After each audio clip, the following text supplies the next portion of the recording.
Hi, this is Nancy with Country Charm and Decor. I'm here to help you light your Christmas tree in an easy way that doesn't manage to poke your fingers.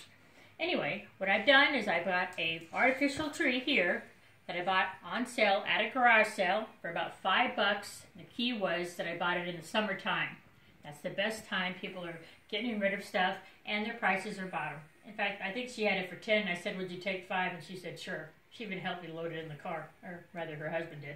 Anyway, what I'm going to show you is after you put up the middle part of this, all of your branches from the largest, obviously going up to the smallest to the top of it, you will have hopefully gathered from last year and put them in piles. I did not do that, and I'm sorry.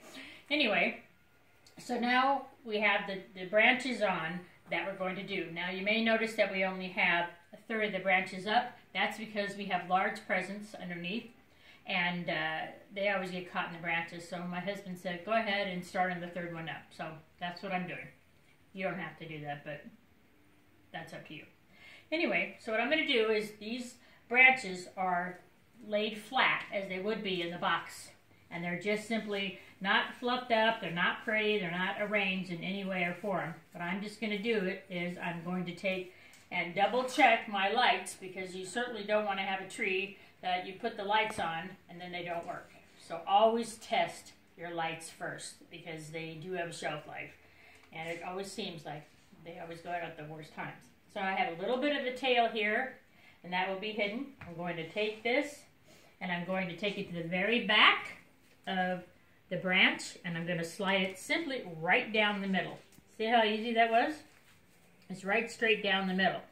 And then what I'm going to do is I'm going to go ahead and do the back of that so that you actually double line your tree.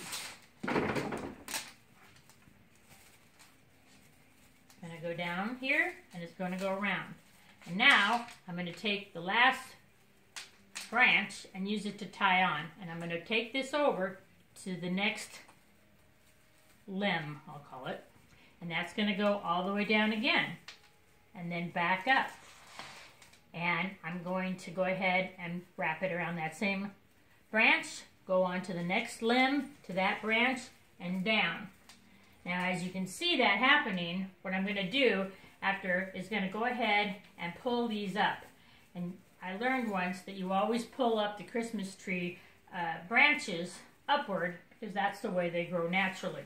Now, of course, you don't want it to, after you get all your Christmas tree ornaments and all that other stuff on there, it's going to go a little bit different. But this just gets the branches in, and you want to make sure there's no slack here. So if it's slacking, you want to pull it a little bit tighter, because you want that bottom row to be just as tight as that top row. So you can see it's a little bit looser here. So I'm going to take this and wrap it again. And so you can see that this is fluffed up now. And I'll go ahead and adjust this one as I go along. And down and up. Really simple. It saves you a lot of trouble, a lot of time. And what happens is, as I go along and I finish putting all the lights on these, I will then add my next limb row. And then after that, I can keep going. And I'm not poking myself, because I have plenty of room to do this in, because you're always working on top of the tree instead of trying to dig in underneath.